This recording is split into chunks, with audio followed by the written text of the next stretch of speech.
Good evening to you, rugby fans. Welcome to Stinson Rugby Field, legendary University of Notre Dame, Indiana. National Collegiate Rugby brings you Friday Night Rugby. Tonight's matchup is the visiting Purdue Boilermakers taking on the Fighting Irish of Notre Dame. I am John Broker, joined by, he might not be Rudy, but he's close, Pat Clifton, for this Big Ten matchup. Pat, great game coming up. Yeah, I'm definitely not Rudy athletically, that's for sure. But this is a great matchup we've got here. Notre Dame coming in 3-2, Purdue 2-1. Both these teams fighting for that third place in the Big Ten here late in the season, and a couple of All-Americans on the pitch for both sides. Should be a really fun one tonight. All right, good stuff. Let's take a look at some lineups for these teams. We're going to start with the visiting Purdue Boilermakers. Pat, talk us through some of these players. Yeah, absolutely. Up front in the forwards, we've got Waverly Hutchins. She is a first-year player out of Carmel, Indiana, but she is a fantastic player. All-state there in Illinois. Out of Naperville, Illinois. All-state should be lining up an open side tonight. Look for her to make a big impact. And at number 8, sophomore Mabry Humphreys. She is a Big Ten performer. Moving into the back line, we've got inside center freshman Carmela Campbell. She is also making a huge impact here in her first year. And then Bailey Barton at 15, a junior fullback, is another one to look out for. And defending Stinson Rugby Field will be Notre Dame. Pat, again, let's hear your knowledge on these players. Yeah, up front, we've got a really fantastic first year, Gianna Eric. She is from Fort Wayne Norwalls. That was her high school team. She was all state there at Fort Wayne. She's a fantastic player at open side. And then at number 8, we've got Sydney Heim. She's one of a few seniors who are going to make an impact here tonight for the Fighting Irish. Going into the back line, we've got a pair of All-Americans in the midfield. At number 10, Sophie Frisbee. She is also an All-Big Ten performer, as is Grace Drywer, All-American and All-Big Ten at 12. So look for the Fighting Irish to be very potent in the midfield tonight. They certainly will be. Let's take a look at your finishers for tonight. The reserve bench for each team, bringing on the energy later in the game. We'll talk about them as they come on the field, but we are ready to get this matchup underway at Stinson Field. Your referee for tonight's contest is going to be Kyle George. He's going to be joined by Grayson Holden and Will Mishler patrolling the sidelines there. You see Purdue is going to be running from left to right on your screen. Kyle George, a head coach there. The referee team, is Kyle George. And joined by those assistant referees. Sorry, graphics just off there. We are going to have Purdue running from left to right on your screen. It looks like they're going to be kicking off. Our referee, George, will get us underway any second. Notre Dame in the white, running from right to left here on a lovely evening in Notre Dame, Indiana.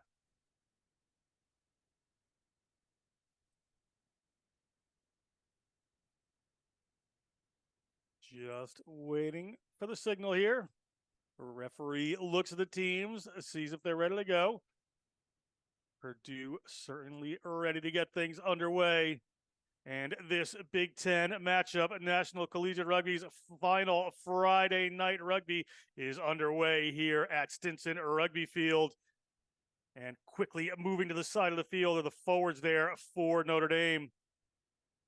Ball comes back, little wrestle for it, early penalty against Purdue.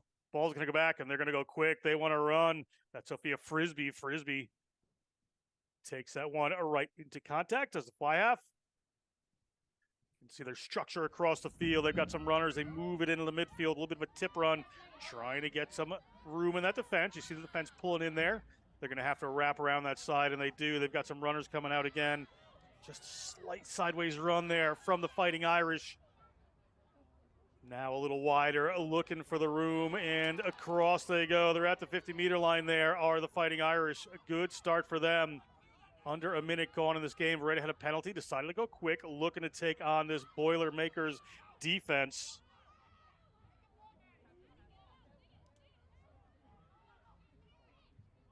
Now the ball comes out for Notre Dame. That's number 4, Kelly Williams, a senior from Papillon, Nebraska. And across the 50-meter line they go, breaking through. Here it comes Notre Dame. Notre Dame breakaway across the 22-meter line. It looks like they may get first dibs in the try zone, but a huge cover tackle comes in from Purdue. Purdue has runners off to the left-hand side here. They're going to use one of their forwards. It was Notre Dame with the runners, pardon me. Looks like my game sorted out here. Ball slows down just a minute. Referee spots a knock on there. A luck for the Boilermakers. Be their scrum deep inside their own 22, Pat. Yeah, that's right. Notre Dame has really established a fantastic territorial supremacy here early on.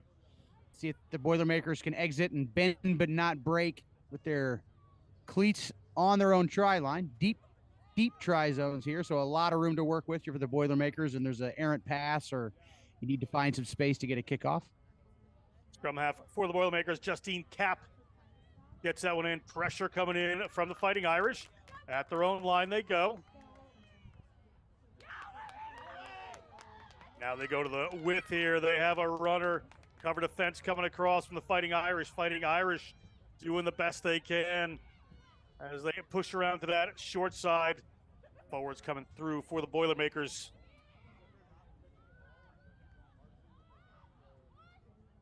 Another pot of forwards, keeping it tight. Are Purdue. Once again, they go to the well there. Notre Dame forwards just wrapping right around the breakdown there. Now they're going to look to go a little bit wide, but ball doesn't quite make it out there. They have to keep it tight again as the on-rushing at Notre Dame defense on the outside there really pushed them. Now a little break through the midfield they go with Purdue. Notre Dame doing a good job defensively of covering that outside.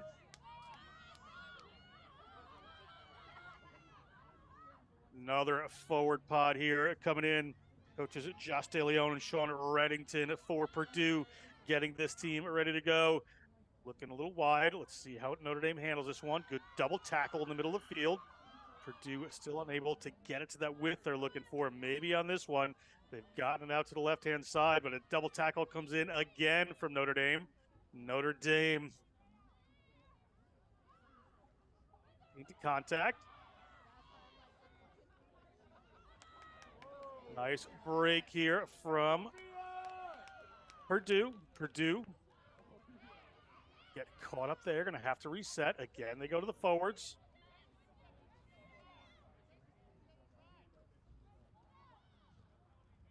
Again, going to the forwards. Referee has an arm out, but he brought it down. Thought it was going to be a penalty there. Referee George is going to whistle this one. And it is a penalty for offsides against the Fighting Irish. Good ball and play time here, Pat. Yeah, Purdue really impressive with their possession here. Really going through the phases. We don't have a phase counter here, but it's getting pretty high. Notre Dame, good patient defense, but the Boilermakers sure are gaining some ground. Slowly but surely, the Boilermakers keep going. They're at the 40-meter line of Notre Dame. We're scoreless, just under 5 minutes gone in this Friday Night Rugby contest. To the 40-meter line they go. Dummy runner comes in, trying to get it to the outside. Caught up in the middle again. Good defense here by Notre Dame. Identifying that short runner coming in and really kind of isolating them as they go to the forwards yet again to Purdue.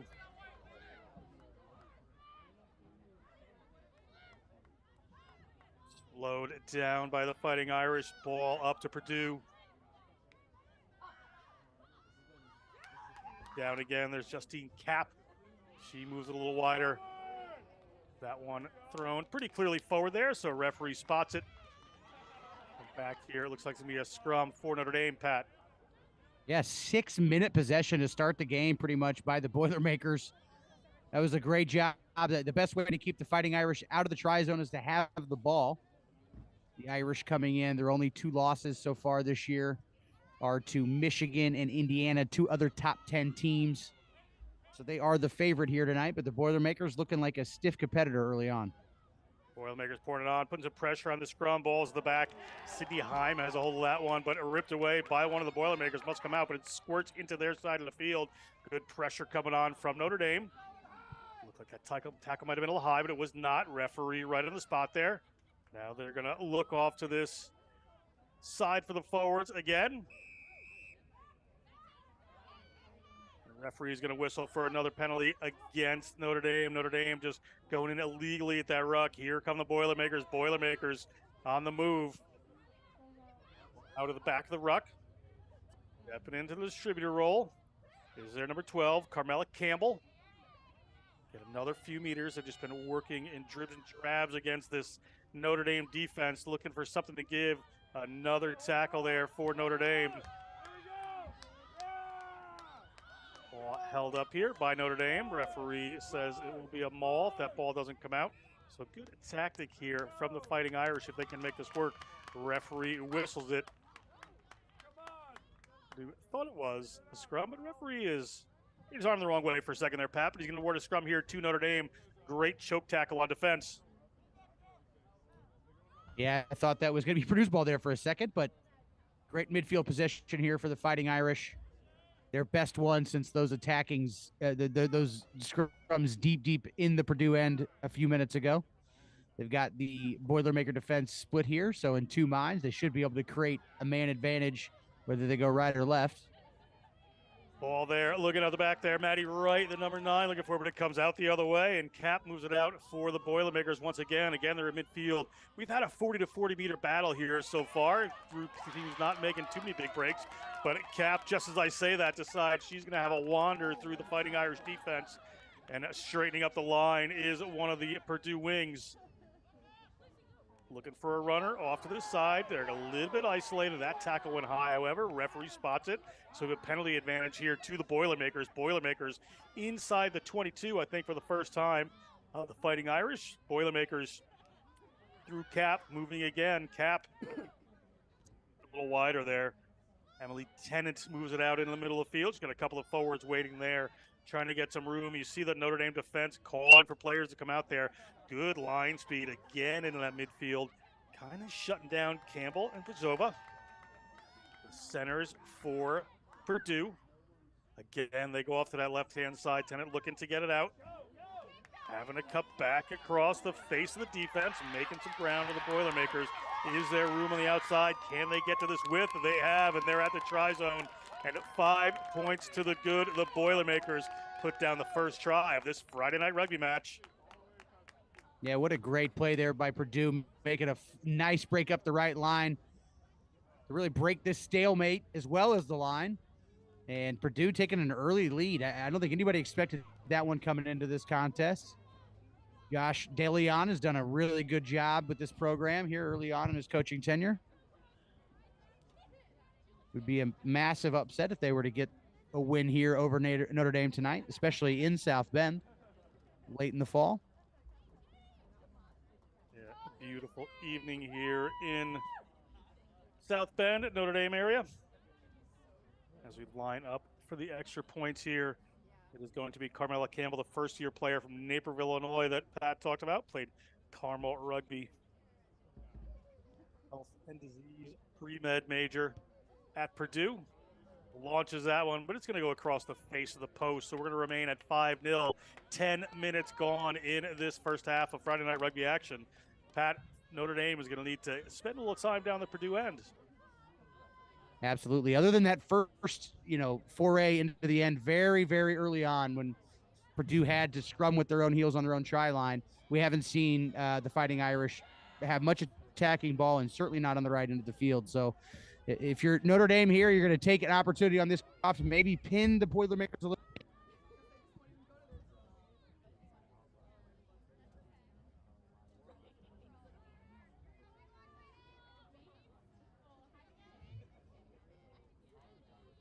Notre Dame ready to kick this one off. Notre Dame puts one a little long. They're inside the 22. Purdue on the move again. They're going to keep this ball in hand as they have been enjoying. A wily little run there. Now they move a little offload off to the left-hand side. Good defense comes swarming in from the Fighting Irish. A little more intent this time as they drive a player towards the touchline. Can't get them out, however, so it's going to remain in play with the Boilermakers. Boilermakers forward heavy game so far. Again, they go to the forwards. It's just getting ahead of steam. Another phase coming here for the Boilermakers again. These forwards are going to run this a lot this game. They're drawing a lot of penalties against Notre Dame, but this is a tiring game plan. Maintaining this for another 70 minutes can be a challenge as the ball goes into the midfield this time, still with a penalty advantage defense swarming up there. Referee George is going to go all the way back for the original penalty, Pat.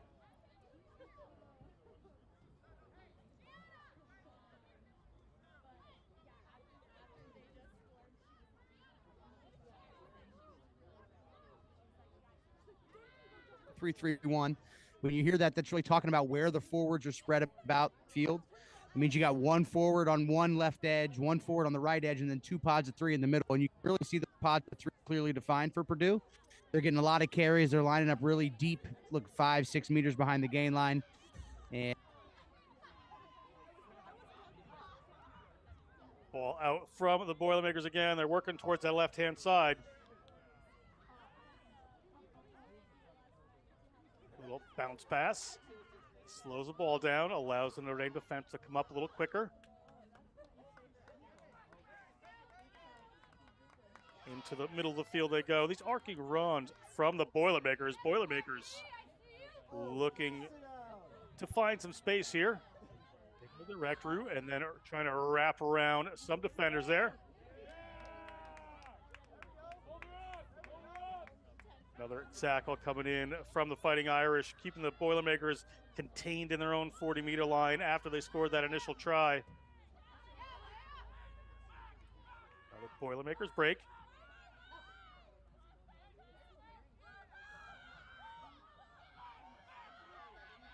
Off the back come the forwards. Yeah, now looking to go wide. Tennant gets a ball, moves it in the middle of the field. They've got some runners out wide if they can get it there, but good defense again from Notre Dame. Cutting down that with attack. Big run there from Purdue. Ball out to Purdue again.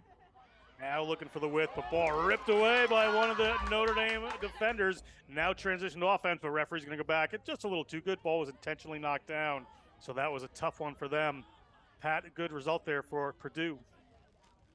yeah, absolutely. Looked like we might have had a pick 5 there for the Fighting Irish, but a great result for Purdue. They're going to be able to get a little bit more territory with their boot, kick this one to touch. If they choose to, they may run it, may put some of these forward pods together and run it as well.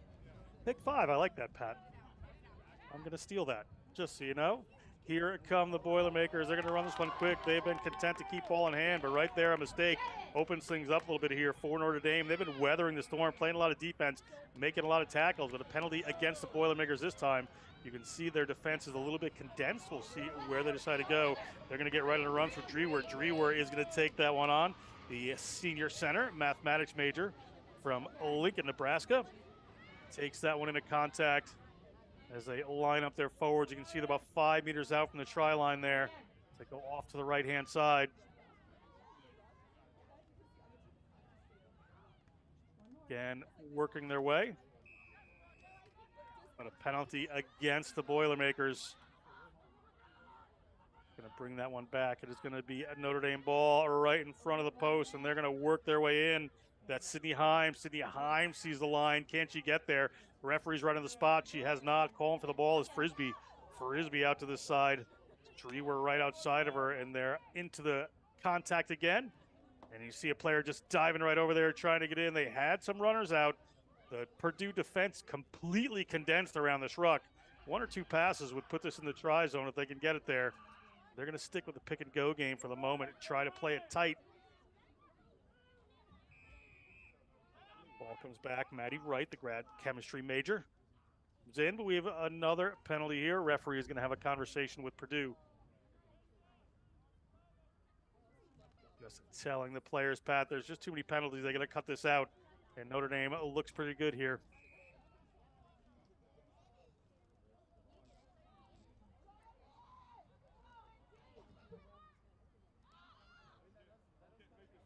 Going quick, our Notre Dame. Sydney Heim looking for it this time. Referee's in the spot again. And the defense so condensed there. The referee spots it, going to award the try this time. And it is 5-5. Kick to come right in front of the post. 16 minutes gone. Good result there for the Fighting Irish, Pat. Yeah, it's about as good a result you can get. The try time there for the Irish. Leveling it. Finally getting some continuity and a little bit of ball in the attacking end. Helped out by some indiscipline by Purdue for sure. But we have a level game here. And the Fighting Irish able to erase that first 20 minutes that did not go their way. Now we got 0-0. The Etch-a-Sketch has been shaken. Let's see if this conversion separates us again. Kick to be taken here by Emma Doyle, the first-year psychology major from Grand Rapids, Michigan. Went to Granville High School. Chips that one. Good boot there from the first-year player. And we are at 7-5. Notre Dame over Purdue here on Friday Night Rugby. We get a look at the campus of Notre Dame in the background.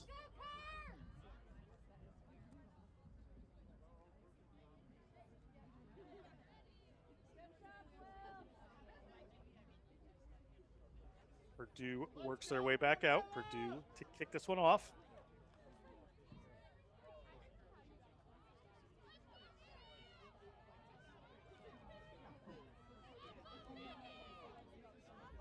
Referee Kyle George ready to get us going again. Kickoff will come from the Boilermakers at the 50-meter line.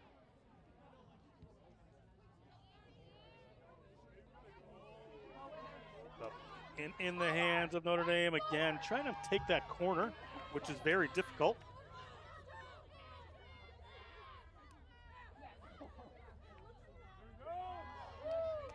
Again, go Notre Dame. They're inside their own 40. Inside their own 50, sorry, across their own 40, looking to get out there. Right, moves it out in the middle of the field. Little swerve and run coming here, not making any ground, just moving the ball a little bit sideways.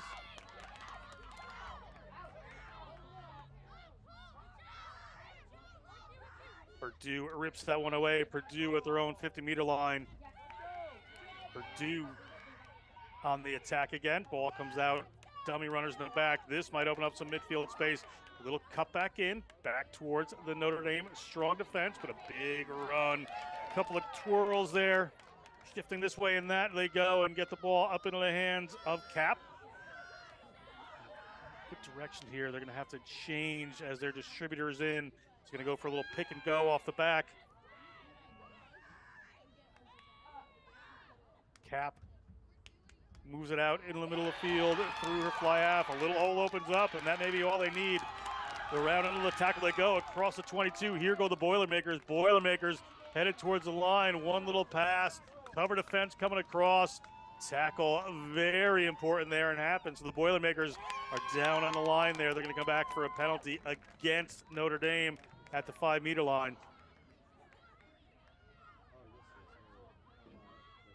A little surprised not to see a penalty try. Nonetheless, Purdue's going to get a second bite at the cherry here. And they are going to take this one quickly. Players just queuing up to try to go for the line. They're right near the touch line. Good work there by Notre Dame. Looks like they have pushed it into touch. So it'll be a line out here for Notre Dame at the 5-meter line. So they've gotten away with that one, Pat. Huge break for the Fighting Irish to stop a try that close to their line. We saw them be robbed of a possession like that a little bit earlier on as Purdue was able to turn them away. That is a fantastic result here for the Fighting Irish. Not going to be an easy task to get this thing out of here cleanly, though. There's a lot of skill that has to be executed in order to clear their lines. Ball up. They move that one downfield. Bounces, stays in field for Purdue. Purdue coming cross field. Pass goes back, not to who they'd like it to go to, so they're back at their own 50. Ball is clear and out there if Notre Dame wants to jump on that one. Another battle here. Drawing this Purdue player towards the touchline. They've got them in, so right inside their own half. It's going to be a Notre Dame scrum, or Notre Dame lineout, pardon me. Really impressed here by the Fighting Irish. Their ability to work their way out of the end there and then earn possession back right here at midfield. That was a methodical job by a really well-coached team. Coached by Ricardo Ramirez, the former U20s national team coach. Ball up there. Wasn't straight. However, nobody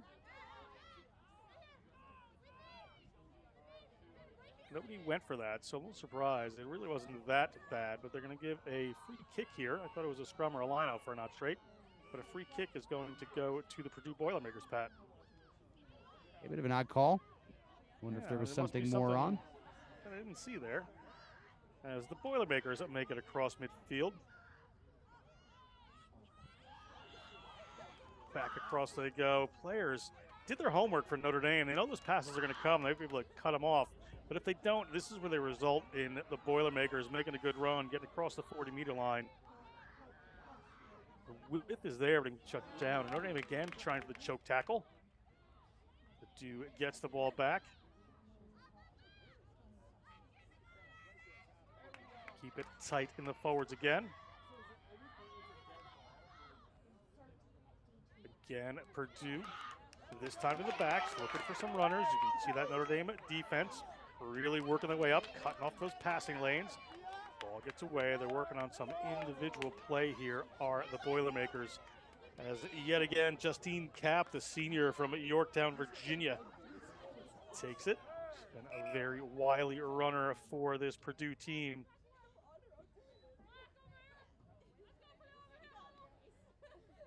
Referee blows his whistle. Seems to be a player down here, so they may have to attend to this player. Didn't quite see what the call was there, Pat. Yeah, not sure myself. A physical game we've got, a physical contest. This is Big Ten rugby, deep into the heart of it. A lot of pride on the line. You'd hate to see somebody get hurt this late into the season.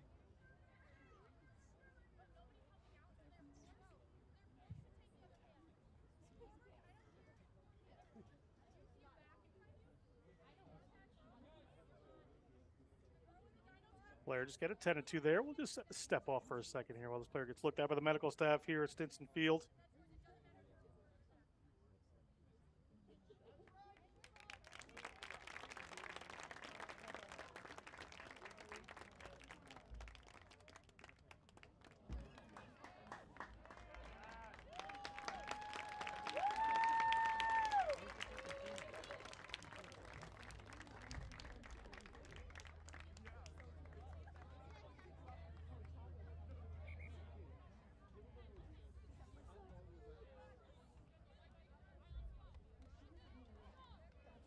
Like we're going to have a scrum here once they get the player off the field.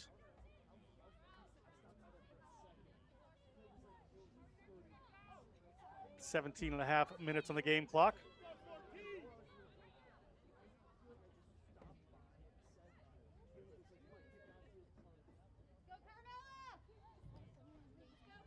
Ball in Purdue hands here, Pat. So they're going to feed this from the tight head side, but a good attacking location for them. Purdue, we've really seen them kind of open up their offense a little bit. Early on, it was those forward pods of three really punching in the middle like a pair of Pistons.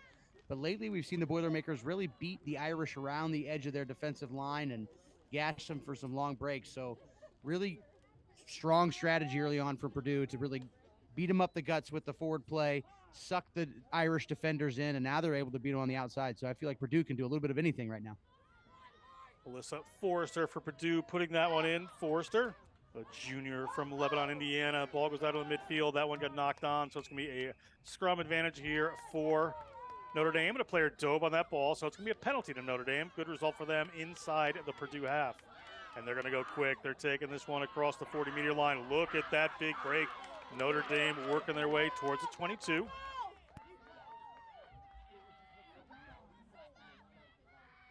Now they have some forwards waiting out there. Haven't played a ton of offense, Notre Dame. They'd really probably love to get in the groove right here. You can see their shape out there. They got a forward pod, some wide runners, got some places they can attack. They're going to keep this one tight, however. To cross the 22 they go. Same runner doing a great job there.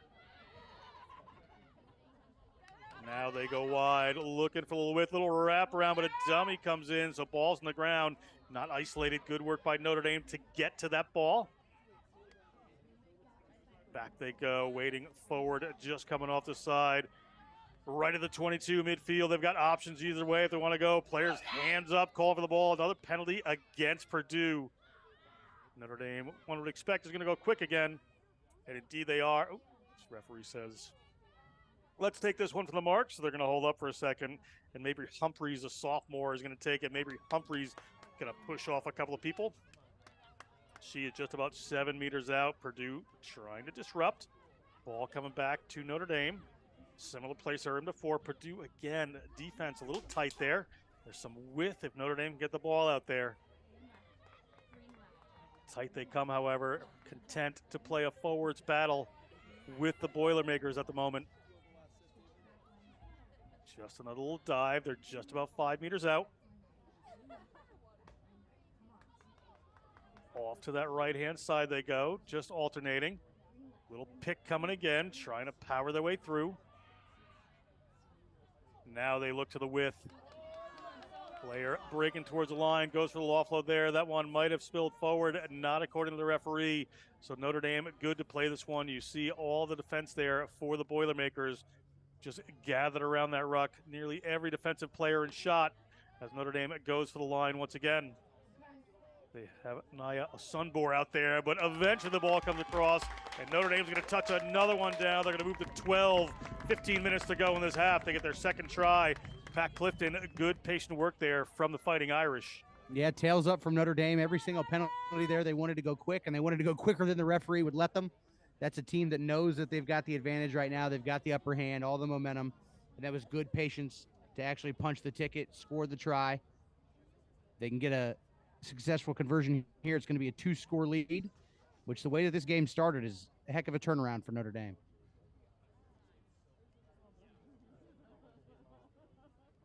Again here from Doyle. Doyle certainly has the leg for this, just a little off to the side. She puts that one up. Assistant referees say it's good. It's right at 14-5, under 15 minutes to go on the game clock, and the Fighting Irish take a little bit of a better lead here, Pat. Looking strong.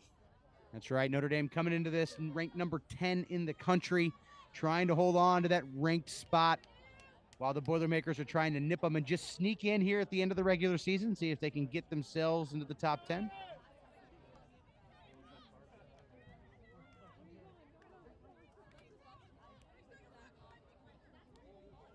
Purdue ready to get us going again here. Just bringing that ball forward.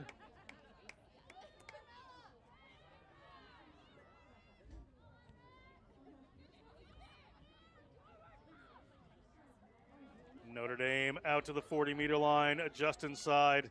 See if they keep this ball in hand again.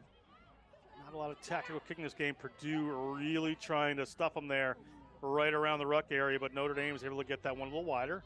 Player a little slow to get up there for the Fighting Irish. They're going to work off to this left-hand side. They've got some runners. They can move it here. See if they can get it to the wing. Cutting off a little bit of wing space there. As a switch has to come back in to get that going. That's Lucia Lanahan taking that one in, but a penalty against the Boilermakers. Player coming into the ruck illegally. Off they go. Here come the Fighting Irish. Fighting Irish, good break there from the fly half Frisbee. Frisbee offloads it inside, and a big break here for the Fighting Irish. Try number 3 is in the books. Fighting Irish score another one later in this first half. Man, what a break there by the All-American fly half, Sophia Frisbee, setting up her outside center. I think that was Casey Pichard dotting that one down, the junior from Georgia, Vermont. This is a really seasoned, really talented midfield here for Notre Dame. When they get the ball in space, they're able to link up and punish that Boilermaker backline. That's the first time we've really seen them get out in some space tonight. And really impressive. The switch earlier on in that same possession on that try line to keep some continuity and keep it going. Impressed with the width here by Notre Dame.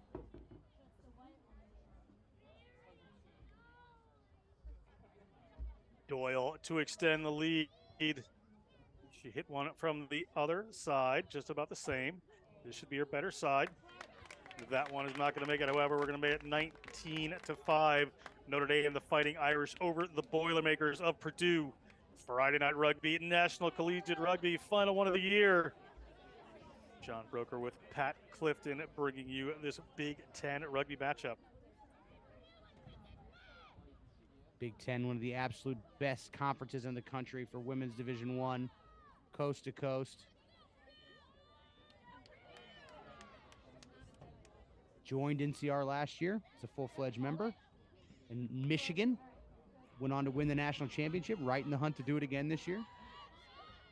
Notre Dame has just 2 losses, one to Indiana, one to that Michigan program.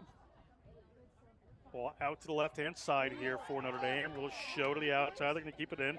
Again, they run the switch. Big contact comes in. Boilermakers powerful there. Player quickly over on the jackal.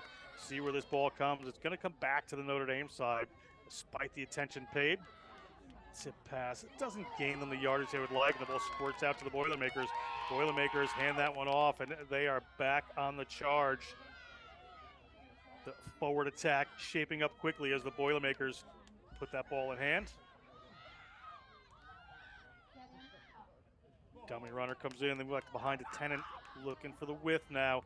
Again, pressure in the midfield from Notre Dame. An advantage signal by the referee. Could have been a high tackle there from Notre Dame. So we're playing under advantage here for the Boilermakers. Player had some outside runners, but held it until the tackle. Eventually puts it out there. These offloads to the tackle, allowing the Notre Dame defense to regather just a little bit here. Forward pod for the Boilermakers yet again.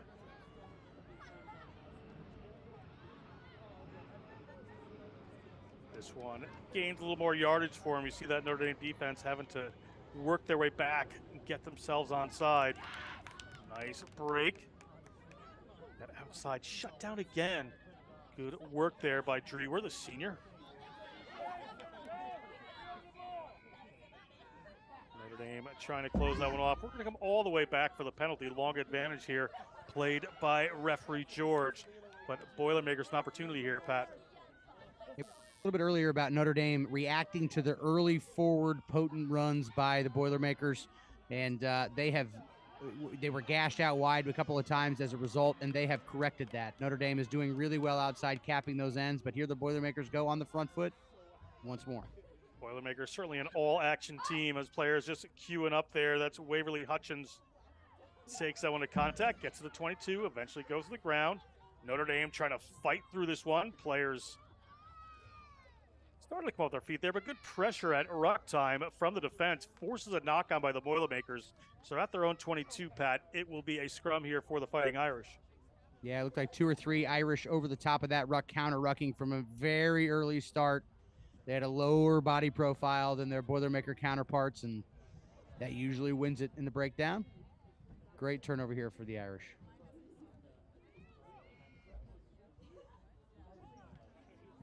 Ball coming in from Maddie Wright from Eaton, Ohio. Big pressure, however, from the Boilermakers. It's going to come back to Purdue, but referee's going to bring this one up.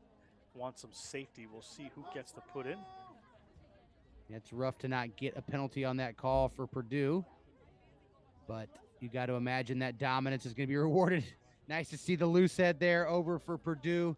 That's Courtney Gilman pumping up her charges.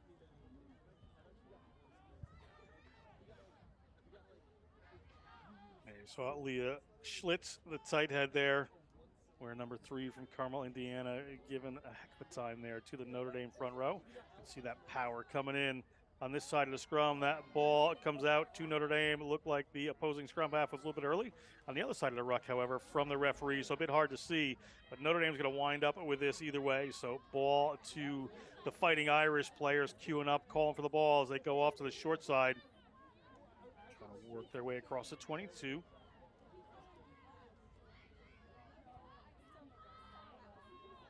Another forward run. Nearly a line break there. Notre Dame off to the left-hand side. Now they got some runners. They can move it there quickly.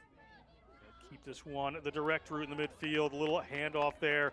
Player out to the 40-meter line. Gonna need some rucking players come in. Purdue put pressure around the breakdown as they have been doing all game. And penalty against the Purdue Boilermakers. Players not supporting their own body weight there.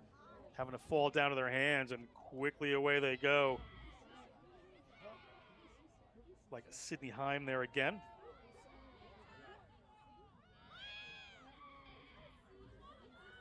Ball off to the right-hand side of the ruck at the 40-meter line of the Boilermakers. They go. Ball down to Osenbohr. Another penalty advantage here for the Fighting Irish. They get that one in the midfield. Frisbee is going to put a little more width on this one. Still playing under advantage. They want it. A little less off to this side. They're going to work their way in. Kelly Williams takes it, offloads a little ball.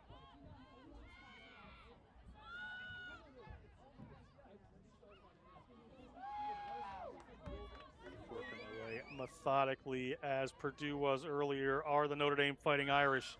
Just step by step, keeping that ball alive. Ball and play time has been tremendous in this half, as both teams are really ready to run from anywhere in the field. Frisbee wants a little wrap around there and gets it. Draws in some defenders. This may open something up out wide, but staying in tight is Casey Bouchard. They will go back to the right-hand side again, just looking for some forwards there, making little breaks. Not huge line speed coming from Purdue at the moment. And you can see how tight their defense is. There should be some room here.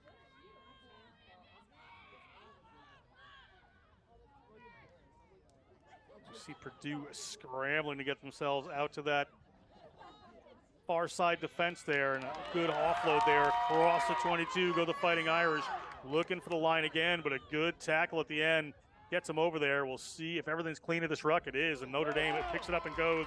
We may have another try, and we do. The Notre Dame Fighting Irish touchdown, a fourth try here at Stinson Field. The Irish running downhill at this point. You could tell they're the aggressors. They're the ones with their tails up.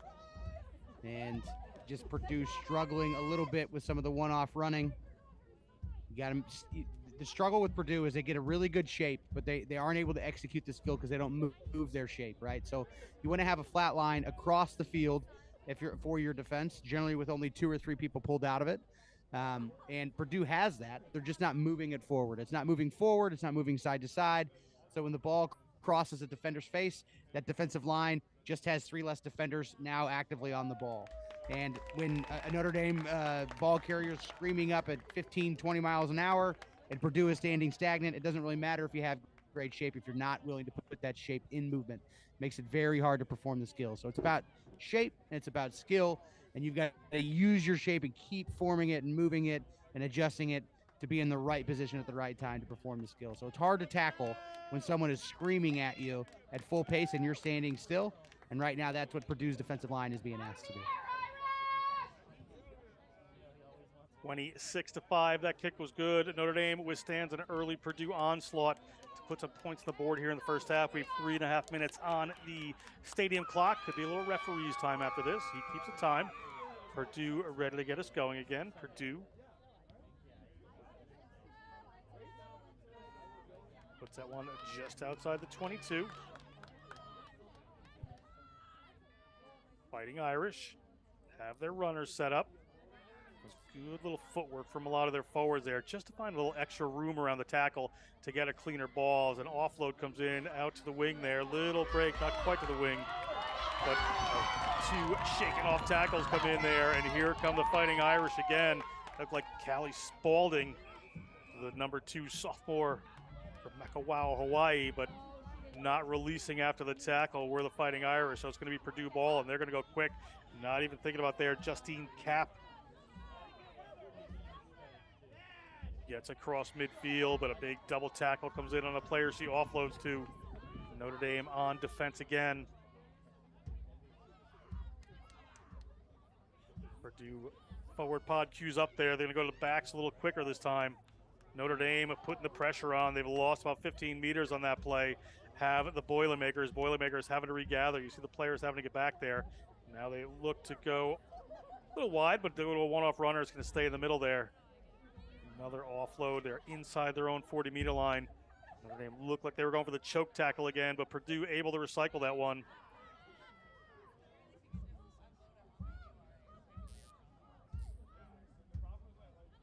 Purdue a little wider this time.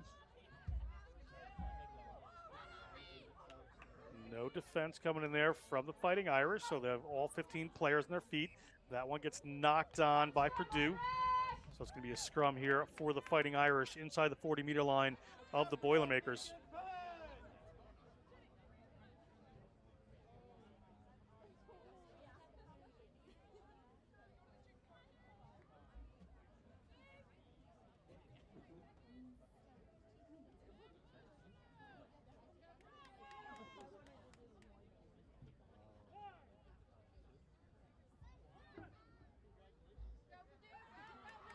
Fighting Irish get that one in. That's Maddie Wright. Ball comes off the back there through Sydney Heim. She has been powerful. She is across the 22. Sydney Heim was looking to offload there to Naya Osenthor. Brickton Park, Illinois. Native, but a penalty again against Purdue inside the 22. These are starting to add up, and quickly they go. Do the Fighting Irish again through Heim. Heim wants that try. They're under the post. They can get some more points before the half ends. And a nice little pick and dive off the back there. They will indeed get the try. Another 5 points for the Fighting Irish.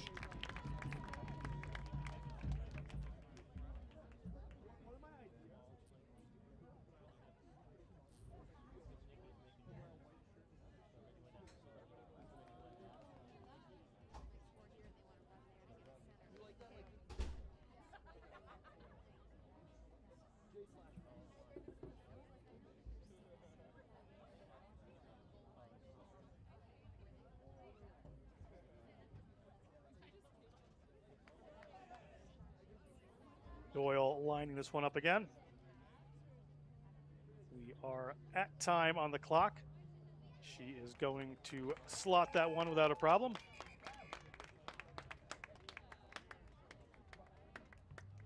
And a referee has whistled us for halftime here at Stinson Field. It is Friday Night Rugby, brought to you by National Collegiate Rugby. 33-5, Notre Dame leads the Purdue Boilermakers. We're going to step away for halftime. We'll be back in a few minutes. Stay with us.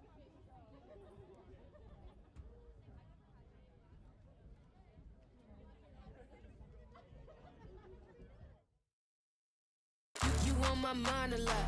Don't need no time watch. I don't know how I got you in my pocket spot. Yeah, that's babe, need you every day. You like my oxygen, make it seem like the barging down. Got my heart no barging in. From the bed to the floor to the couch. Might wake the neighbors up. Break you in, then break you out.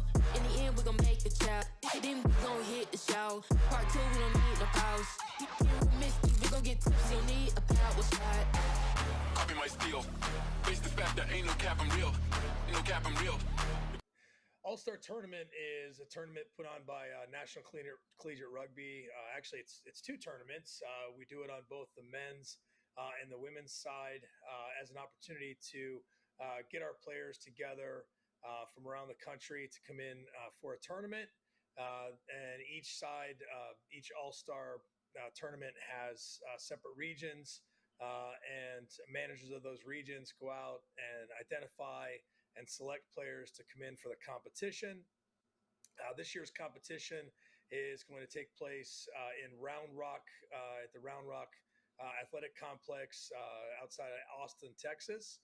The men's tournament will take place on January 6th and 7th, and the women's tournament will take place on January 20th and 21st. We're trying to standardize that process. One of the reasons that I came in to help NCR with the tournaments was to try to standardize that approach a little bit. Right now, we're still in a situation where that's controlled at the region level. So each region is using a different means of identifying talent as well as inviting players in. And so one of the goals for us over the next few years, this is my I came in last year late, and so it's my first full year in the role. So one of my goals and being involved is to try to standardize that nomination process for a couple of reasons. One, so that everyone's using the same process and we all start to kind of understand how it works. And then number two, so that we can start tracking and identifying players ourselves as an organization. For us to start at NCR as a global unit to start identifying players at the what I would say the national level rather than just at the regional or local level. A lot of fun. I mean, look, one of the primary reasons we do this is to increase value and experience, through our events and programmings for our members, right? So, I think there's a lot of value added for these players. Most teams come in anywhere from Tuesday to Thursday. They meet some of their teammates for the first time. They're getting into some training sessions together. They have a couple of days of build up, and they play together in this tournament. Again, it's a little bit different. Some of the teams last year were able to hold a couple of camps and actually hold a couple of training sessions before they came. But some regions are a little more geographically challenged. If you look at the West, or the Midwest, a lot of those teams are pretty far apart. So it's really hard to kind of bring those teams together ahead of time. So some of them, they're meeting for the first time when they get there. But it's a great experience. They're getting off the plane together. They're traveling to the hotel. All the teams stay in the same hotel. They're traveling back and forth, and training at the complex leading up to the tournament. And then the tournament, is an opportunity to have 2 full days of rugby against some of the best players in the country. Yeah, I guess I see it 2 ways, on both the men's and the women's side. I think there's 2 unique things about an all-star event. Um, those players who are the best player on their team also get to raise the level of other players, right? So it's an opportunity for someone who maybe played small college to get to rub elbows with some Division I players and learn and train next to those players. But I also think it's a valuable experience for those D1 players to practice some leadership skills, maybe to pass on some fundamentals that maybe some of the players aren't getting exposed to. So I think that cross breeding is extremely important. We're really encouraging these regions to include those small college teams in the tournament. Both by having a Rising Stars competition where we can get some of those smaller colleges represented, but we're also encouraging our regions to select those small college players into those all-star rosters as well. And so, to me, I think it's a huge value. And frankly, one of my goals is to increase those kind of opportunities for the small college player and those scholars, maybe players at D2 or D1 AA, and get them some exposure. One of our focuses is to really expand the opportunities for these players. There's a couple of pillars important to me. I think one, player and coach development. I think we've got to increase our role in on and off field growth for both our players and our coaches. So we're looking to bring in some more training and some hands-on courses for our coaches and our players, and also experiential opportunities for our players. I know Smarto brought in some of the PR7s coaches last year, and had the women go through some training sessions with their coaches. So I think those kind of opportunities, we're going to try to increase those. I also think looking at expanding our touring and what we're doing with these players. In other words, having that all-star event in January be the start of our calendar, and looking for other opportunities for these players to compete, whether it's overseas or domestically.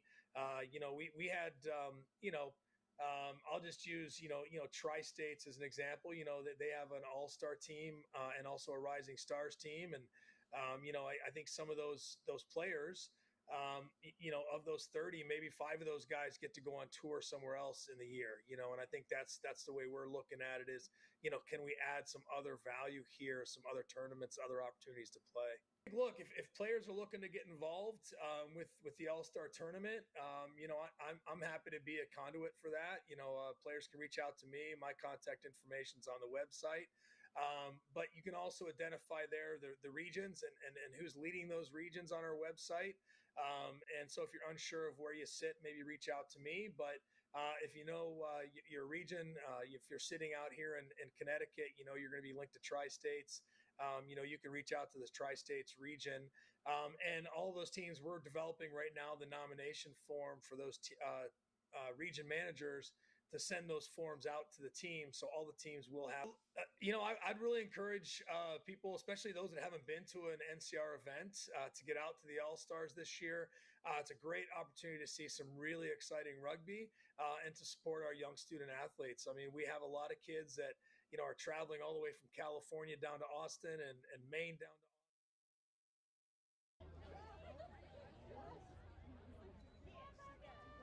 Welcome back to Stinson Field. National Collegiate Rugby brings you Friday Night Rugby. Notre Dame in white, running from left to right, is leading the Boilermakers, and they're going to kick this one off. I am John Broker, joined by Pat Clifton for the final 40 minutes of Friday Night Rugby. But don't worry, National Collegiate Rugby playoffs are on their way. National championships are on their way. All-Stars are on their way. Great rugby action will keep coming. Boilermakers, first attempt here. They've been keeping the ball in the forwards quite a bit. See what the halftime discussions were all about. Boilermakers continuing to play the power game here.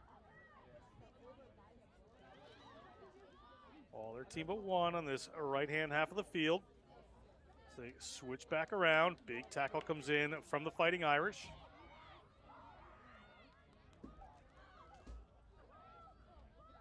Again, the forwards.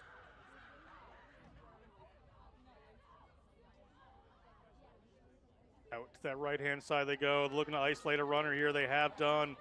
One defender beaten, two defenders beaten. Caught up in the midfield, however, right at halfway on that right-hand side of the field. Boilermakers have to take that one into contact. They look to go a little wider this time. Ball sails back 10, 15 meters. Hits the ground. We're coming back here, Pat. It's going to be a scrum for the Fighting Irish to get this half started. A little too much depth there in the Purdue back line and made that pass a little bit longer than it needed to be. You want that depth so you can run onto the ball and really be menacing when you catch it, coming at full pace to that defensive line. But it just made the pass a little tougher than it needed to be on that occasion, and some missed hands here. So it's going to be a scrum back to the Irish.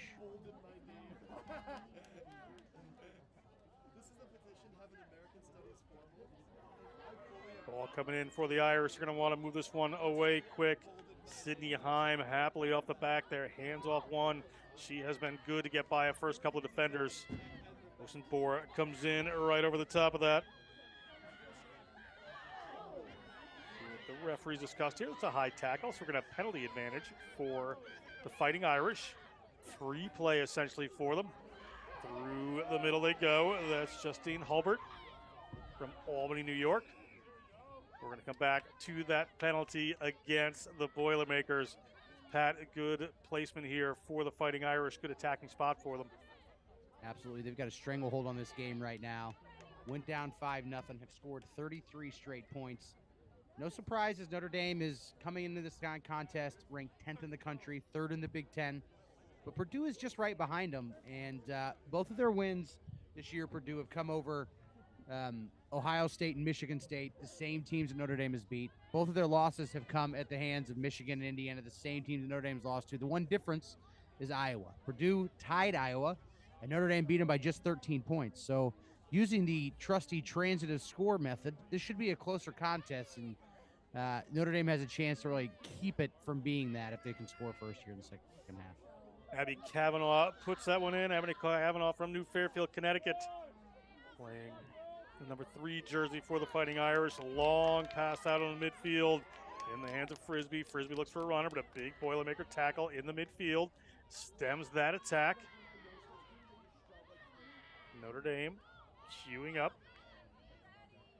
Osenbohr gets a hold of that one, tries to slip inside a couple of tackles there, has to take them with him. Player slow to get up for Notre Dame, but a player not rolling away. We have penalty advantage here at the ruck. Notre Dame going to take advantage of this, headed towards the 22. See if they can make this work. Doesn't come to be, so it's going to be a penalty for that infraction against the Boilermakers. Player not rolling away. We'll see what they decide to do here, Pat. Notre Dame gets the ball 2 passes away from their breakdowns. They find a lot of success. They usually break the line. When that first ball carrier gets caught up and get bottled up, sometimes they can get tackled behind the line. So Notre Dame, get the ball through the hands, play out wide, and see if you can attack that Purdue edge. The Doyle kick wasn't initially going to make touch, but it bounces in and around there off Purdue players, so it's just about 7 meters out from the Purdue line.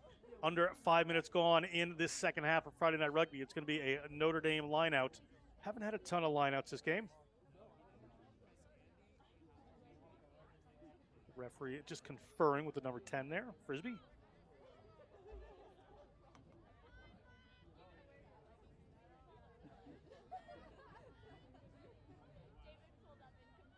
Kavanaugh, the biology major, puts that one up, comes down safely. Maul coming here from Notre Dame, the Fighting Irish. Get that one set. Held up by Purdue, so they're going to come across to Frisbee. They got a runner, nice line of run.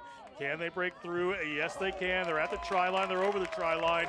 Notre Dame, first blood of the second half. 5 more points for the Fighting Irish. Great job by Notre Dame. The forward pack putting together that long, narrow maul. They didn't gain much yardage, but they definitely drew the attention of that Purdue defense. And then a very simple line set or play off of that set piece. As the 10, the first receiver just took it, angled, caught the attention of her opposite defender, and the 12 ran, changed direction, and then immediately darted at the 10's outside shoulder, right in that gap between tacklers, finding enough space to break that arm tackle and get through for a try. So Notre Dame carrying that momentum through halftime, make that 8 tries in a row. 40-point run. Doyle good with that one, so they put another 2 points there, and you can see Purdue can be a long half for them unless they can get something going pretty quickly here.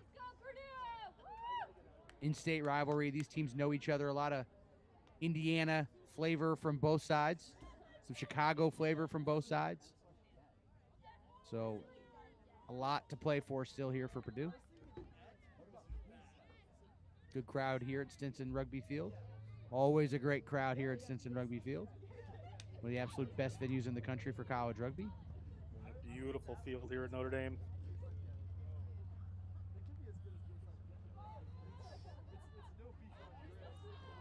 Purdue just working their way up to the line here. Set to kick off again. This Friday Night Rugby match is underway yet again. Notre Dame safely comes down with it. Take it to the center of the field.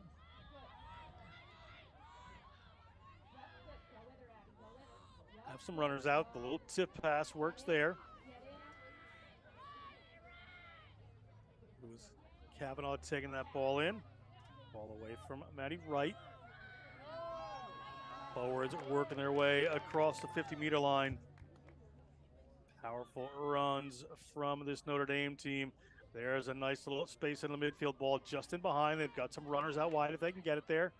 Gonna hold that one into contact instead. Maddie Wright finds Osenboer. Live wire runner has to step back inside again. Good Purdue defense there as the ball comes up into Megan Tremblay's hands. Tremblay gets that one a little further down. The sophomore from Falls Church, Virginia.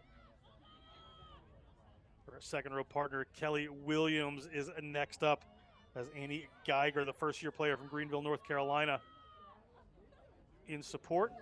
Little wraparound play again. They certainly like to get that one to Frisbee. It gives them more room. Get the ball to the wing, but isolated is their wing. So they get to the 22 with Lanahan. Osenboer, the first receiver position. Osenboer puts a little tip pass in. Just turns her body in, so the defense comes a little bit towards the person who put the pass in. But they have huge numbers off this side. There was an offsides right there against Purdue, but they had numbers off to the left without a doubt. Could have been a good purchase for them. But they're going to go quickly here through Heim. Heim headed towards the line. Right goes off to that left-hand side. And into contact again they go. Looking off to the left, they still got these numbers. They get the ball to Frisbee. Frisbee has a runner streaming onto that ball, but good defense from the Boilermakers as the ball gets to the 5-meter line.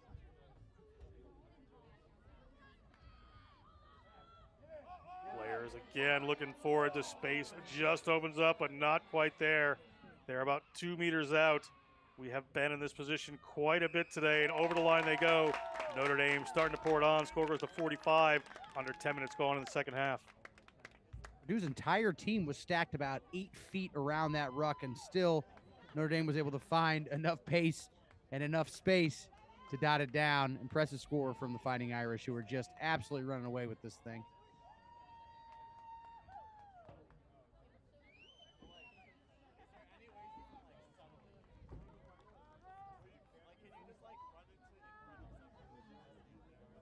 Doyle lines this one up within her range.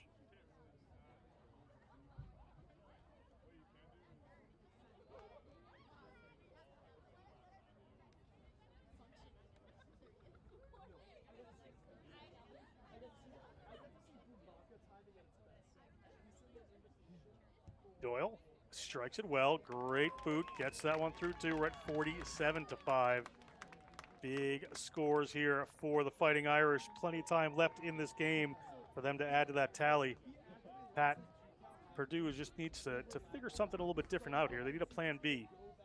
They need to get some offense. They need to get some offense and some territory. Those are two things they really haven't had since the first 20, 25 minutes of this game.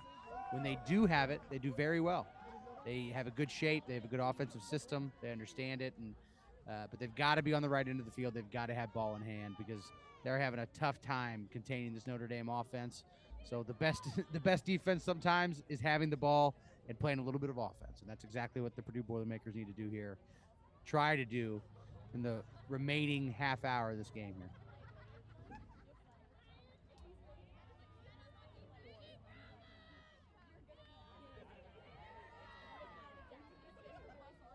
Underway again here at Stinson Field. This one a little shorter. Notre Dame players converging on that ball, trying to get quick ball away. Ball ripped out of their hands, however, by Purdue. As you said, get the ball in your hands, play a little rugby, Purdue. They have done just that. Player driven back. Good scramble defense there from the Fighting Irish. Looking for some runners. They find Gilman. Gilman, the junior from Sudbury, Mass. Right at Lincoln Sudbury. Pick and go from the Boilermakers. Another pick and go. Notre Dame trying to force their way over that one, but player putting their hands on the ground, so not supporting their own body weight. You can bet that they're going to go quick, and they do. Here come the Boilermakers on the move. They're right at the line, bashing their way over. Try Boilermakers. They get themselves on the board for the first time in the second half, and they are looking strong on that set of plays. Yeah, they just need a little offense like we talked about, a little offense, a little continuity, and they can keep it going. It's tough to keep them down when you got someone as excitable as their tight head prop, really keeping the charges going all night. But Purdue, they've got some really strong, potent forward ball carriers. They just haven't been able to get any possession, and definitely not with any front foot and not in the right part of the field. But here they have, and they've executed. Josh DeLeon's crew really improving. Purdue decided last year as a program they wanted to get a little bit more competitive, take things a little bit more seriously. They're in the Big Ten.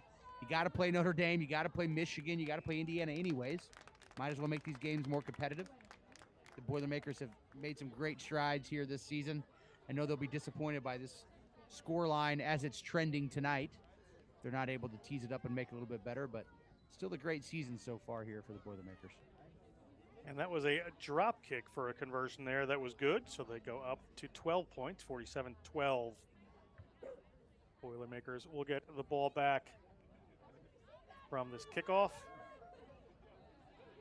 Notre Dame players just working their way out there. There was a player just getting attended to there, so it slowed down just a little.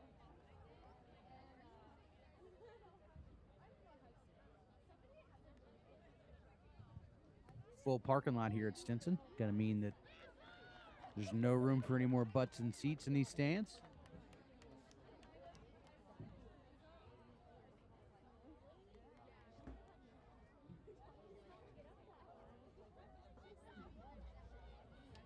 Player seems to be okay. Referee back in the center of the field, so we will be ready to get underway with Notre Dame again. Notre Dame to kick this one off. Brought a reserve on the field. We will find out. Look at the benches in the back there.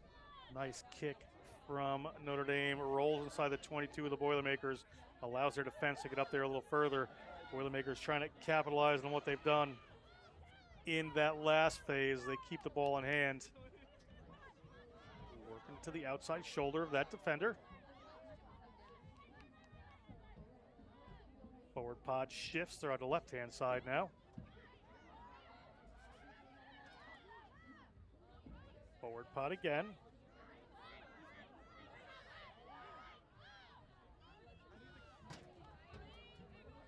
Looking to work to the outside. That's the reserve player, Kathleen Farnan, making the tackle for Notre Dame. Wearing number 19. Off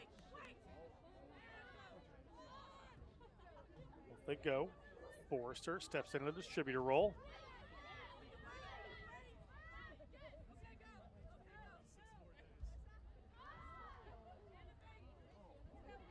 Player cuts back in, finding a little room through this Notre Dame set of defenders, getting a couple of extra meters there as the Boilermakers work their way across their 40-meter line. Now they're going to look to go a little wider. Pass from Tennant goes just in behind. They had a net loss on that one. Notre Dame players trying to go in and dig over that ball. Players to make sure and keep their feet. Referee has said they have not, so we have a penalty advantage here for the Boilermakers. As they get it to one of their forwards, just staying right at their own 40-meter line. Been in and around this area for the last couple of minutes, as we're under 25 minutes to go in the second half. Friday Night Rugby here.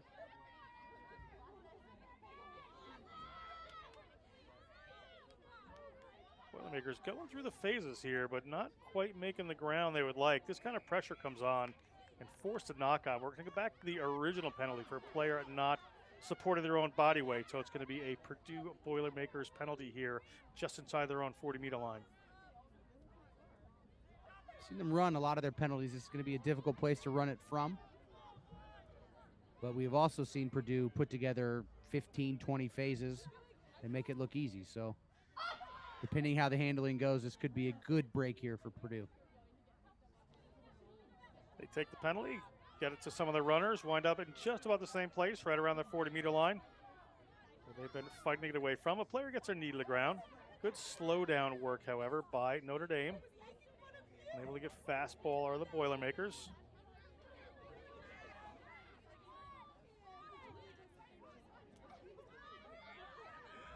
Purdue, once again, player trying to come across the other way this time. Looked like Phillips. Phillips makes just a little bit of ground. Another penalty advantage here for the Boilermakers. Their forwards come off again. They've really been mired in this 40 to 50 meter line area for the last few minutes with these forward punches, not making too much ground. Now they're across halfway. Forster again. Big tackle comes in from Notre Dame, pushes them back across the 50-meter line. Looking to go wide again. That channel gets cut off, but it leaves it open there for Tennant. She's able to make a break across the 40-meter line, shifts the ball well from one hand to the other, gets the 22. Boilermakers players just pouring on there, trying to clean this one up. Notre Dame in and over, fighting the ball, but illegally so, not rolling away. So it's a Boilermakers penalty. They have an opportunity to add some more points to their tally here. Player gets 10. They're right at the try line there. Boilermakers, you can expect them to be forwards heavy in a moment like this, but player wriggles over, scores another try, and we're up to 17 here for the Boilermakers. Just keep those feet driving and keep spinning, and you'll find your way where you need to get eventually, and that's exactly what happened there. A couple of penalties really breaking it free for the Boilermakers, who are now, they've got the momentums. They're the one running downhill. Shown that ability all night tonight. Just difficult to do it from your own end. Not a lot of variety in their attack necessarily in terms when they pass the ball to that point, the person at the tip of their three-man pod, it generally stays in that person's hand. So the defense doesn't have to think, is there going to be a hit here? Is there going to be a roll? Is there going to be a pass? Is there going to be a kick? It's pretty straightforward and direct, but it works when they're able to get on the front foot and get going downhill. You just want to run between the tackles. It works when you got a great offensive line. In Purdue, they're able to run downhill that time, get a couple penalties, and that helped with the momentum. It is a 28-point game. Another drop kick conversion is good. Notre Dame will kick this one off. Referee just having a word with the captain. And Pat, the question comes now, is this too big a hill to climb for the Boilermakers? I mean, it certainly is a steep one. It would be epic for them to do. I think it's a great goal. Set your sights on it, but it's going to be difficult to do at this point. They've got to play in the right end of the field, change the point of attack a little bit more. We saw a sideways run from one of their backs. Generally speaking, there's probably a lot of rugby guys groaning, watching their screen or in the stands. Rugby folks saying, don't run sideways, get upfield. But in that play, when you're Purdue and you're kind of been mired around your own 40 and, not too far outside of that ND, wider of that ND emblem, then you need to change the point of attack and give the defense something to look at. So even if that requires running sideways a little bit, that's something they may need to do. So just they got to get some variety in their attack here, Purdue, if they're going to make that 4 converted try comeback. Dame gets that ball back in their hands. So just as we say that, a bounce of a ball goes the way of the Fighting Irish, and Nai Osenbor has been electric around the field today. Very dynamic player. Ball pick and go off the back. Again, they're going to keep this one tight and barrel over the line, going to score the try. I was going to point out how tight that Purdue defense was. But a good answer there from the Fighting Irish as they put another 5 on the board. The trouble with the defense so tight for Purdue right there around the goal line is that even if you bust through and get over the line, there's so many bodies that it's hard to find the patch of turf you got to put the ball down on.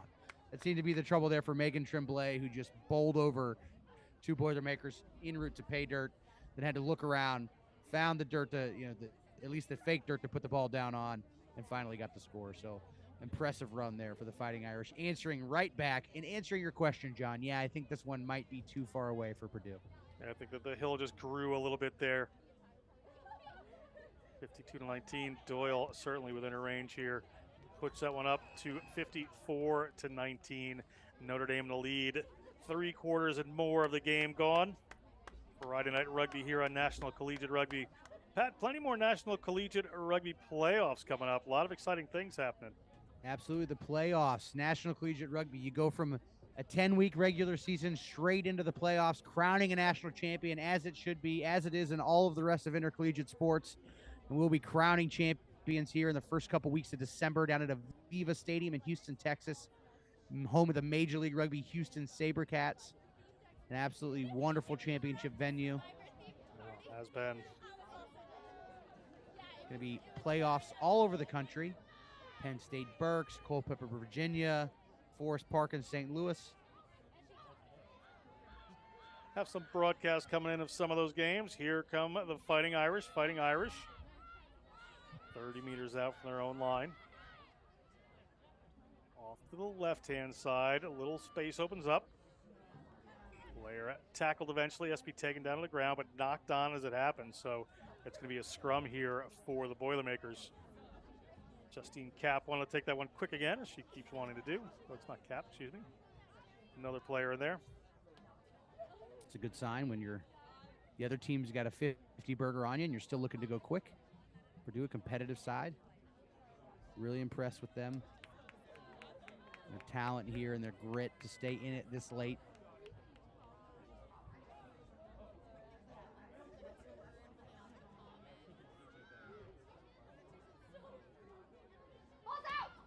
Purdue off the back here. Purdue ball bounces off a player and comes forward. A referee didn't seem to spot that one. A little miscue there. Looked like it went forward to me, but referee in a much better spot than I am. Pick and go comes from the Boilermakers. Right at the 40-meter line of the Fighting Irish. Driven back. Have to just hand the ball off. Another one of these sideways runs. Winds up in an offload.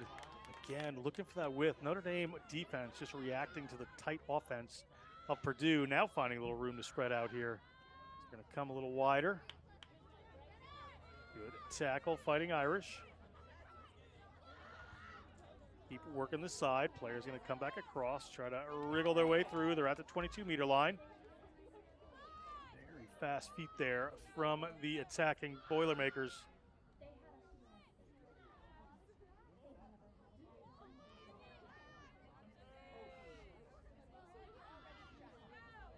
They come this time to Tennant. Going to look to get this one in the middle of the field. We have a knock-on from that defensive pressure. However, it's going to be a scrum here for Notre Dame. That defensive pressure out a little wider for Notre Dame, Pat, has been very telling. Really giving trouble to this Boilermaker backline. It is. And, part of that is the speed of the Boilermakers at the ruck, right? So a lot of times they're winning that ruck and the ball is sitting at the base of the breakdown for 3, 4, 5 seconds before it comes out. A tip for all the young scrum halves watching out there. Look at the ruck as a bank. You're trying to rob it, and the fly half of the first receiver, whoever you're going to pass to, is your getaway car. You would never run into a bank without knowing where your getaway car is first. So don't run into a ruck and look to play the ball until you know what you're going to do with it. That could speed this Boilermaker attack up and take a little bit of heat out of that rushing defensive line for Notre Dame. Sydney Heim makes a big break there for Notre Dame, but it comes out and just a little pass forward there from Audrey Filanzik. We're going to have a scrum here for the Boilermakers. Bank robbery 101 there, John. You don't ever want to rob Yes. a bank without knowing where your getaway car is. I learned something new today.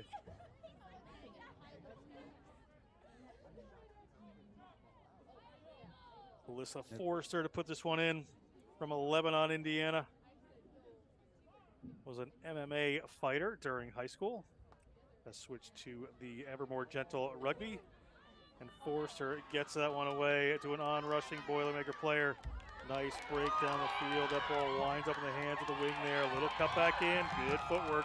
Headed towards the line are the Boilermakers. Great try. It looked like Michaela Phillips. A little trouble seeing the number from distance. We will find out for you. And 5 more points to the Boilermakers.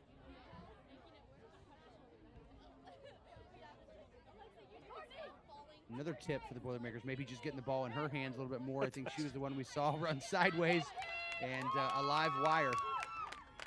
Absolutely First-year player live wire. to Carmel, Indiana.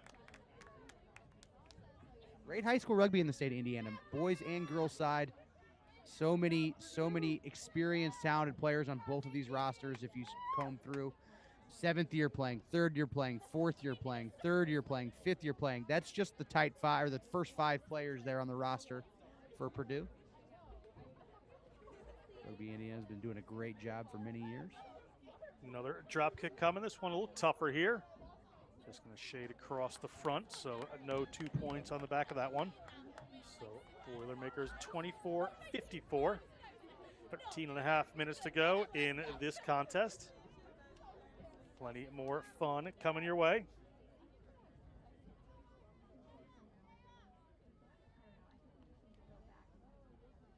Just great fortitude here from Purdue to be able to come back in the second half, get 19 points. They're actually winning this second half.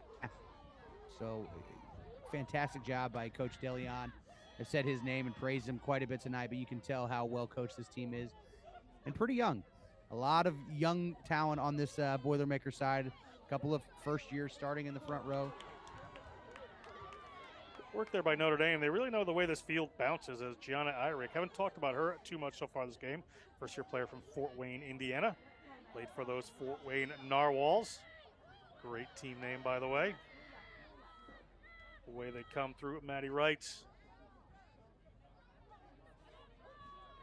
Wrestling around about 30 meters out from the line, getting their defense sorted are the Boilermakers. Another big run coming, big break from Kavanaugh. Kavanaugh sees the line. Kavanaugh breaks through another one. Kavanaugh can't quite get there. She's 5 meters out. Heim has a hold of it. She's got runners. Osenbohr drops that one. Did it go forward? Yes, it did, according to referee George. So we're going to come back here. It's going to be a scrum for the Boilermakers, just about 8 meters out from their own line. It's a shame. You can see Kavanaugh lamenting, why didn't I just finish that one off myself? Now I have to scrum. So that's a tough reward for that. It's such a great line break for her. Having to hustle back and now get her body shape right and try and win this ball the tough way.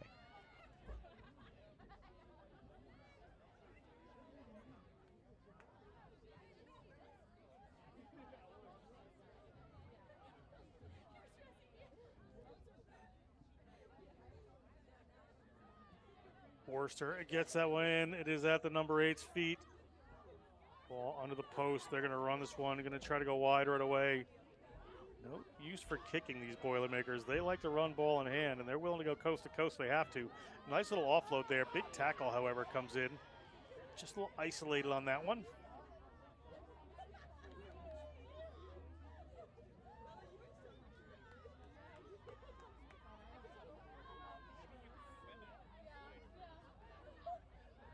Notre Dame trying to hold that one up, but they get it to the ground again, do the Boilermakers.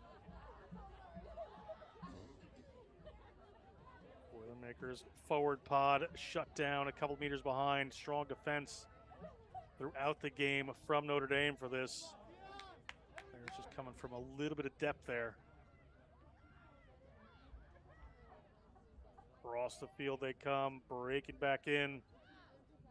Boilermakers looking for a little space here. Now they found it, and they're away down that left-hand side. Little show to the inside, going to the outside. Can they get there? It's that player Phillips again. Electric. She has gotten through any number of these players for Notre Dame, and she's headed towards the try line. She's going to get her second. Impressive play here for Notre Dame. Man, if they had found her a little bit earlier, how different this game could, for Purdue, if they had found her earlier, what different this game could be. Hopefully she's not hurt. She's coming up a little limp. Looks like maybe a bum shoulder off that one. What a line break from her. I mean, outstanding performer. Can't wait to see her play at little sevens, hopefully for the Big Ten All-Star team down in Austin coming up in January, and then maybe at the CRC next April And Maryland, she was, what a fantastic talent. Just making a miss in a phone booth. Very little space on the wing there, John. Yeah, she has worked her way through a number of people. It's been impressive. That scrum the scrum cap, she kind of reminds me of a Lauren Doyle lookalike. She moves like her, always getting upfield, but doing it very quickly. A little bit of a water bug movement. Lauren Doyle, one of the top women's players on our national team. Been to a couple of Olympics at this point. Trying to go to number 3.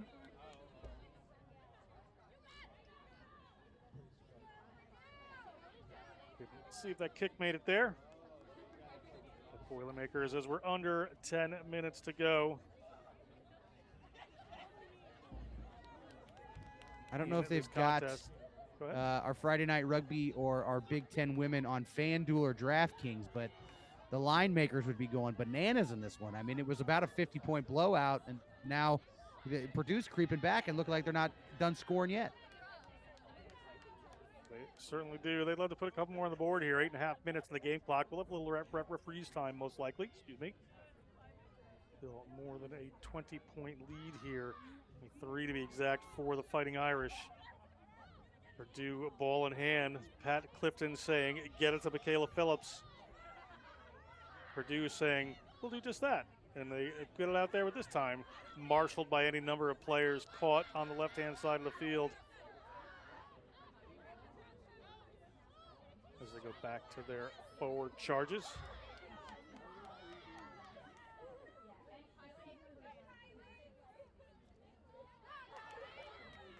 Nice little line break there from Purdue. A lot of defense tonight from Notre Dame, but they've certainly been up to the task as they push it again. Moving players wide. Good late defense there from Drewer to push the players towards the touchline. Reserves in now for Notre Dame, closing this one out. Bringing some fresh defensive legs on here as they go with a little wide pass. Hole opens up. Player for the Boilermakers making a break across halfway. Not going to have the legs to get away from everybody. Eventually brought down. Notre Dame trying to come up over that one. Referee says that is fine. Referee Kyle George having a great game this evening. Very direct about what he wants to see, and that was a good play by Notre Dame. Rip the ball away at that loose ruck, but that one gets spilled again, so it's going to be a scrum here for the Boilermakers. Under 7 minutes to go on the game clock. We might see another score yet here for Purdue. The last try came off a big break off of a scrum. See if they can match that again. So we see a few more subs rolling on for the Fighting Irish.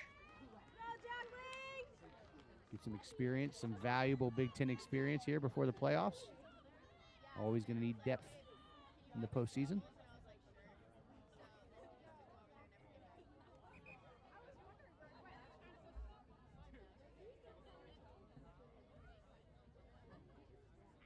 So impressed with this Purdue team. Staying in the fight. Could have gotten ugly. Usually 54-5 turns into 70-80 to something pretty ugly, but 54-31, what a treat here. The Boilermakers keeping you glued to your computer screens.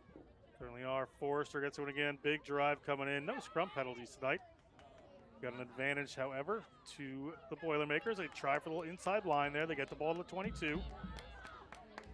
No use for kicking, no use for advantages. They just want to keep playing to the Boilermakers. They get it to Michaela Phillips. That one gets ripped away. It looked like a high tackle there. So it's going to come back to the original penalty. And here come the Boilermakers. 5.5 minutes in the game clock. Still ready to run. Getting by one player. A little offload there. Looking for some more points on the board. The power game of the Boilermakers coming in yet again. Away they go, getting that ball off to the right-hand side. Big hit comes in from the Fighting Irish. Ball ripped away by the Fighting Irish. Good turnover there. Excellent work. Somebody just stood up to be that player. But eventually a penalty creeps in, so it's going to be Boilermakers ball, and they're going to go quick again, as you would expect. They have an advantage for the defense not being back 10 on that penalty. So they're about 10 meters out from the Notre Dame line with a penalty advantage. They get to the 5-meter line. And the 4 just creeping their way down, but that ball's landed on the ground. It's going to come back. The referee is going to bring it back for the penalty here. for players not back 10. And off go the Boilermakers. This may be another try. However, repelled by the Fighting Irish. Ball still in hand. Boilermakers driven back to the 5-meter line. Notre Dame going to have to be careful here. Now they move it a little wider. Player gets a good running start. Cuts back inside. Swarming defense. Now you see the Notre Dame defense a little bit congested there. And back for another penalty against Notre Dame. Room out to that right-hand side for the Boilermakers. Want to go that way, but they're going to keep it tight. We're getting wide. Now they kick that one out. Players trying to get a hold of it out wide. Ball just kicked. It was intended to go to touch. Notre Dame comes up with that one, but players came in illegally from the side after the ruck was formed. Another penalty here for the Boilermakers. And they're going to slow this one down just a little bit as Forrester has ball in hand. Can't remember the last time I saw this many penalties racked up against one team this deep in their own end without a card. Notre Dame may be on borrowed time. No cards so far in the game. Good and clean from both teams. Good work by referee Kyle George to make that happen. Boilermakers to the ground.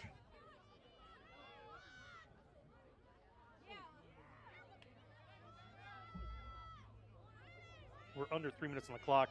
Pat, this has just been a willingness to run and run and run from this Boilermakers team. They are unafraid to take as much contact as they need to. Yeah, I accused them of running out of gas there at the end of the first half, and they must have refueled the tank at halftime because they have been, again, winning this second half. I don't have the particulars in front of me, but definitely winning the second 40 minutes, and looks like they could play another 40 if we let them. 2.5 minutes in the game clock. Referee's going to bring them back. They have to take that one from the mark, so Forrester has the ball.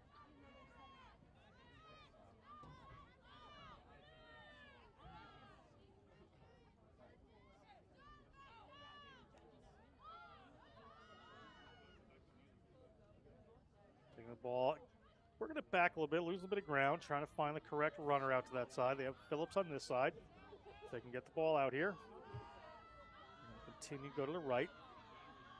They have their full squad in this 20 meters of the right-hand touchline. Ball has been held up by Notre Dame. May come back to a Notre Dame scrum. A referee has said it's a maul, so it doesn't come out. It does not. It's going to be a scrum here with under 2 minutes to go for the Fighting Irish, just outside their 22. Notre Dame says 85 points is enough. We're going to keep this thing down a little bit. Electing for a scrum in their own end. I don't know if the front row is going to be a fan of that decision, but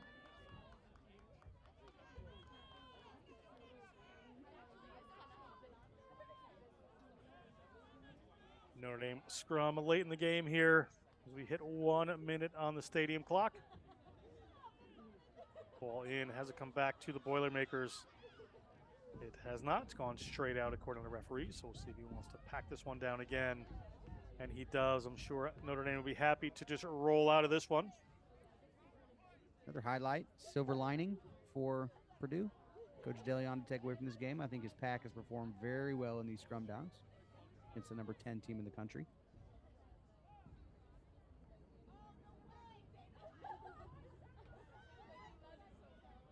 Ball in, big drive again, coming from the Boilermakers. An advantage here, however, against the Boilermakers. There's just driving inward, so Notre Dame has a hold of the ball. 20 seconds on the clock. Doyle steps up. Doyle's going to put this one into touch. Going to be a Notre Dame line out as game clock winds down here. We'll have at least this line out and then maybe some referees time. Big Ten matchup here between Notre Dame. Foregone conclusion, Notre Dame will be winning this one, but Purdue certainly a lot to take from it.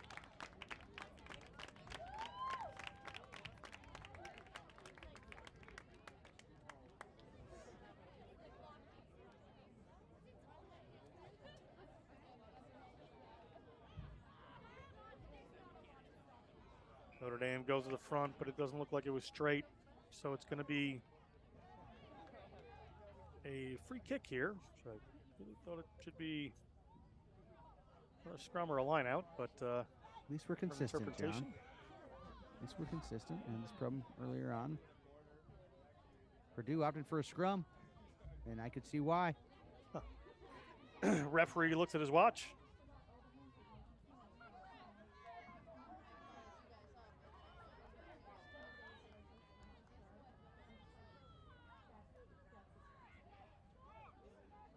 A lot of communication going on there in the Purdue back line. See if they can engineer their way into the try line one more time tonight.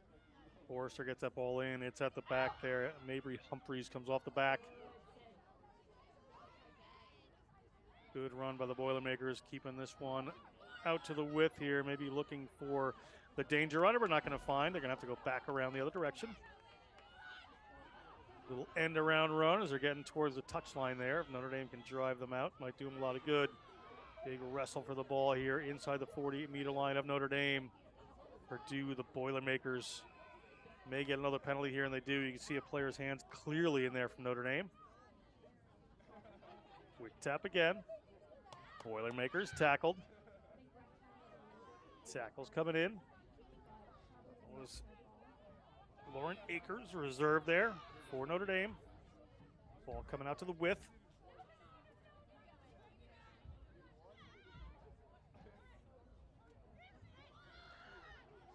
Trying to keep this one alive again. Looking to come out here. Player ball just in front of that player, but able to hang on to it. Nice offload on rushing player. They're inside the 22 now. Boilermakers. Out to a waiting forward pod. Nice swat away there. They want another 5 points out of this. Do Purdue. This Big Ten matchup, these rivalries. Never have to get these players too excited for this. Ball's coming out to the right-hand side. They've got some open room. It spills in behind. Still alive, however. Tackle at the 22.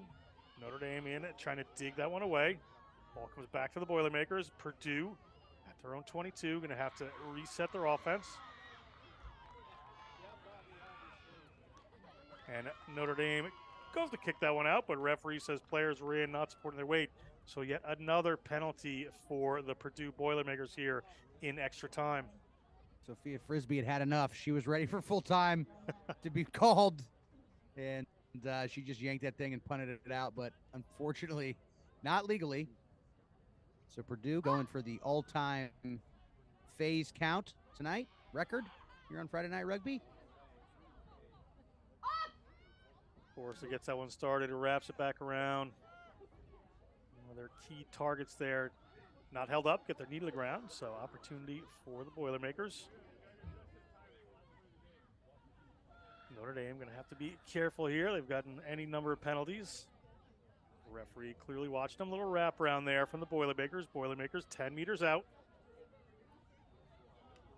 Keeping it tight as they have typically done.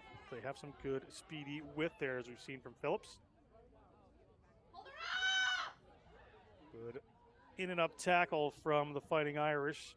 Stops that player a yard or two from where they were. Run there from Purdue. Across they go, looking to the width, trying to offload these balls. They get that one out. Some runners working their way around there, but the Notre Dame defense getting out there as well. Is this hole going to open up? It has. Ball spills forward, however. Advantage here to the Fighting Irish. Fighting Irish have a hold of the ball. They just want to kick this one into touch. And instead, they're going to keep playing inside their own 5-meter line. But a penalty against Purdue. So we have a penalty advantage kicked out by Notre Dame. See if it finds touch. It has done. Referee. We'll see what he's decided to do here. We have a penalty he's going to come back to, so Notre Dame may just have to toe this one and kick it out, but there's a Notre Dame player on the ground there. Unfortunate to pick up an injury this late in the game, of course.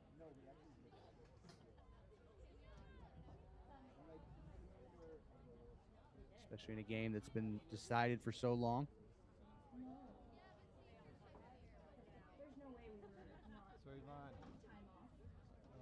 Dan responded, so he's going to get there at noon, and he'll give us the exact spot tomorrow. Okay. Notre Dame is just going to kick that one towards touch. It's got to make touch, and it does. So now the referee whistles us for the end of this contest. And after a big, strong comeback in the second half, the Purdue Boilermakers are going to fall to the hometown Notre Dame Fighting Irish. Big Ten matchup done. We're Friday Night Rugby done. We're headed towards the playoff, the most wonderful time of the year. Pat Clifton, what a game. Fantastic game. 85 points. What a treat. Both sides. The best, most exciting blowout we've watched all season. Congrats to Notre Dame on a big win, and look forward to you hopefully having a nice little postseason run. Now that is it from us here at Stinson Field. We thank all of the technical crew from Notre Dame, the University of Notre Dame. They've been fantastic bringing you this production tonight. Everybody at National Collegiate Rugby doing the hard work to bring these Friday night rugby matches to you all season, to the teams, their players, coaches, athletic trainers, and fans. We thank you so much for coming out to this. It's Pat Clifton. I am John Broker. We are headed to playoff season.